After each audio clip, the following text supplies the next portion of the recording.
gentleman from California, Mr. Garamendi, is recognized for 60 minutes as the designee of the Minority Leader.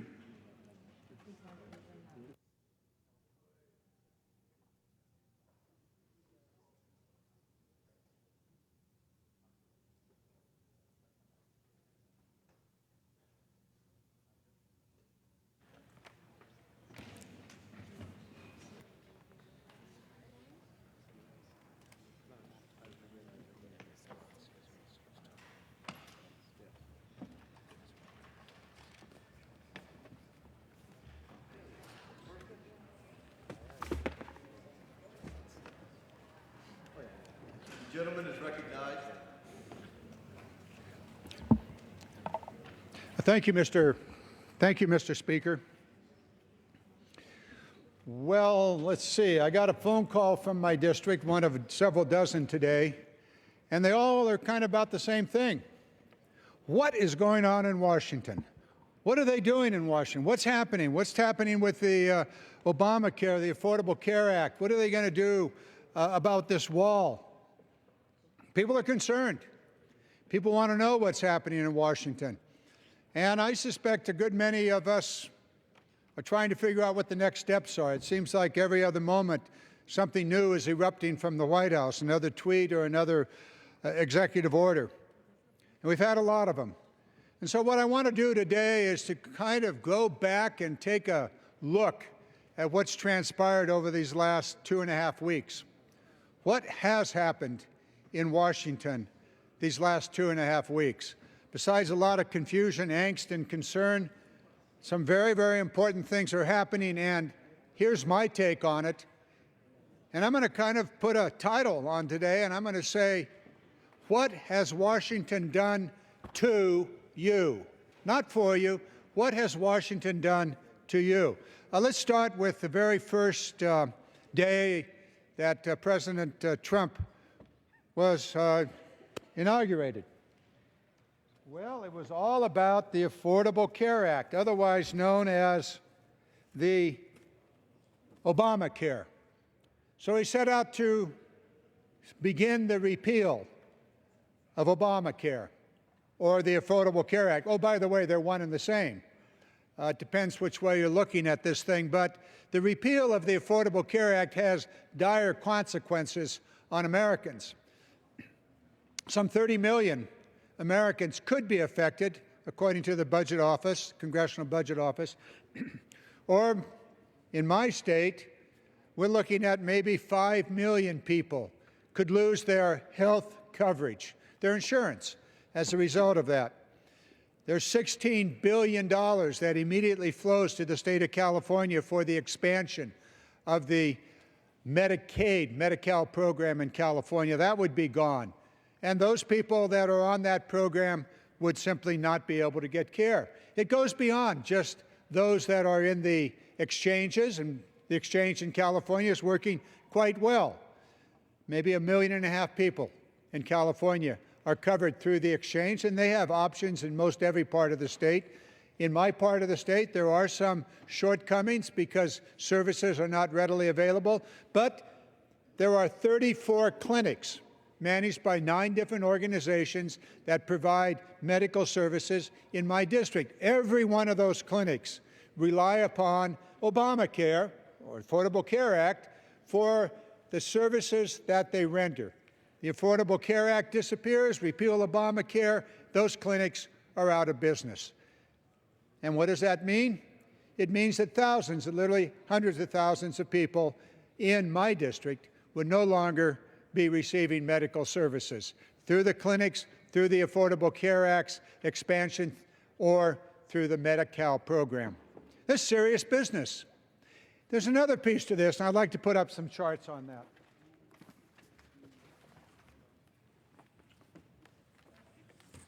But let's just go back and quickly review the benefits. Benefits are 5.1 million seniors receive savings on prescription drugs. You know that famous drug donut hole? It's almost disappeared as a result of the Obamacare Affordable Care Act. 32.5 million seniors receive free annual preventions, health checkups every year. What does that mean? It means their blood pressure is checked up, their potential for diabetes, for other chronic illnesses, and they get the medicine for diabetes, they get better health care, and the cost of Medicare is reduced. Also, it strengthens consumer protections in the, for seniors in the Medicare Part D. And at least 85% of Medicare Advantage plans revenues go back towards providing senior services. That's just for seniors.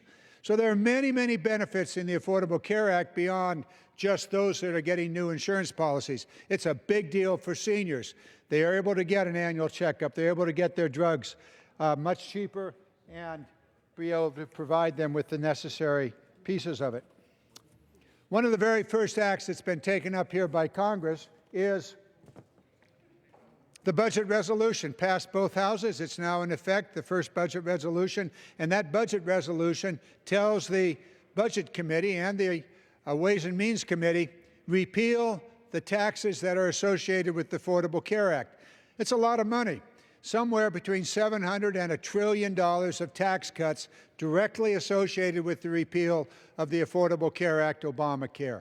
Who gets the benefit of those tax reductions? Well, the top 1% would receive some 70% of the benefit. What does that amount to? Well, it amounts to, did I say 1%? The top 1/10 of 1% would receive the great majority of the benefit, over $200,000 tax reduction for the super, super wealthy. The rest of them, the top 1%, get 57% of that $700 billion, and that's over a 10-year period. And everyone else, that would be the other 99%, will share in a much smaller portion, the remaining 43%.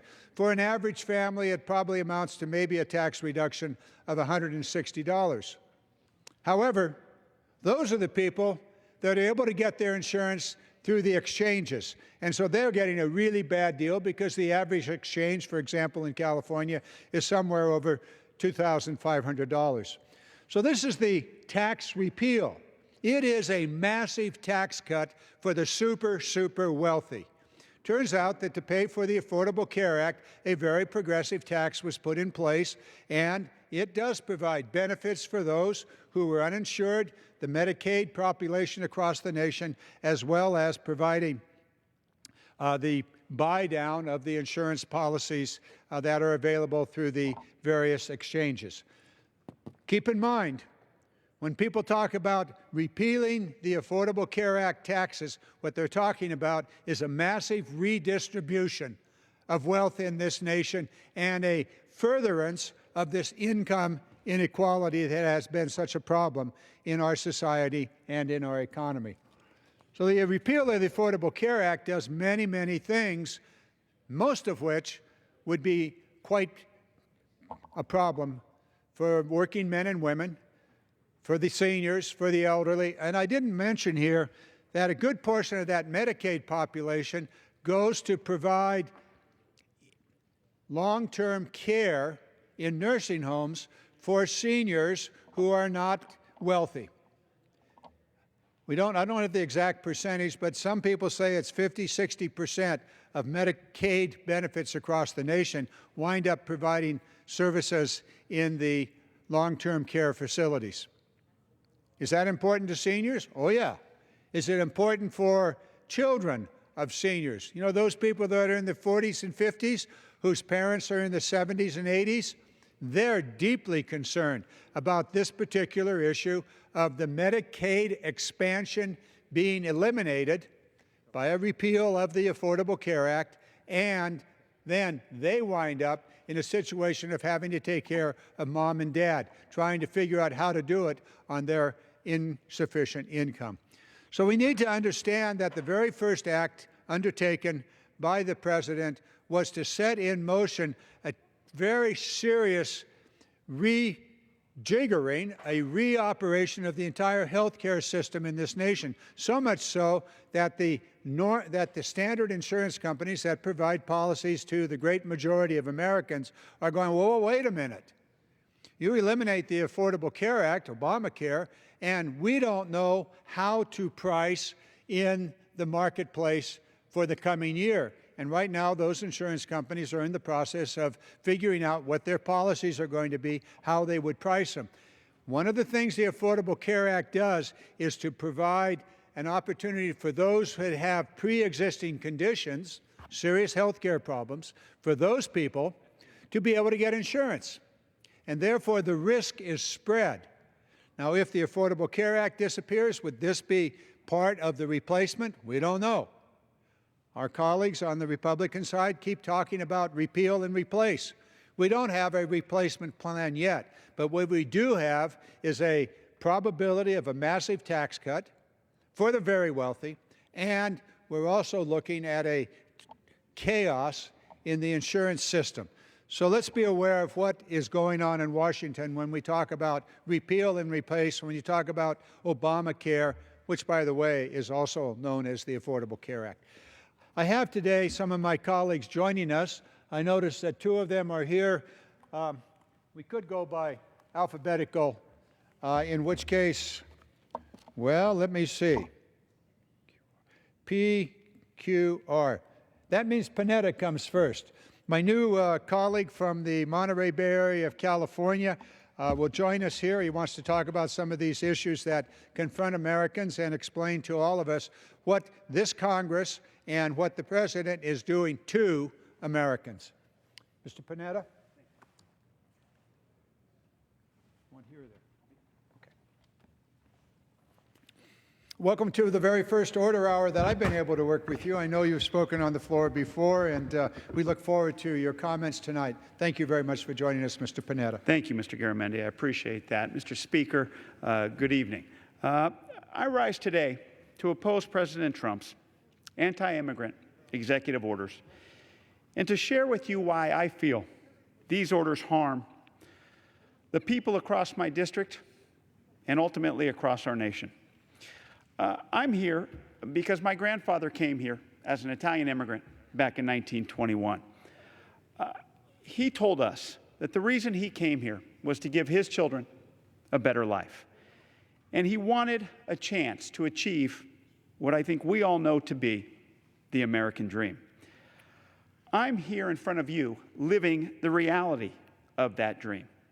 And that is why I strive every day, as best as I can, to give back to my country and community here in Washington, D.C., and especially on the Central Coast of California. I do that not only because of my grandfather, but because it was our forefathers that made it clear that this is a nation, this is a country based on we, the people. And so to me, being in this country, being American, means that all of us bear the burden to serve one another and to welcome those, especially those, who are willing to come here and share in that responsibility. I believe that we should embrace them. I believe that we should embolden them with the opportunities to share in that American dream. We know that the world looks to the United States for enlightened leadership. But these ill-advised actions send a wrong message about our values as a nation. We are a nation of immigrants. We are stronger because of our diversity and because of the people who have taken the risk to come here, just as my grandfather did, to live here and to contribute to our country and our communities. On the Central Coast of California, that is the heart and soul of that area. I see hardworking men and women who come to this country to live in it and contribute to it. The two main industries there on the Central Coast are agriculture and tourism. Big industries. There are people, workers, owners, who contribute greatly, not only to those industries, but to our communities. And they are our neighbors, our friends, our families, Our children, they sit next to my 2 daughters and play with them at school. Clearly, without them, my community would be a shell of its former self.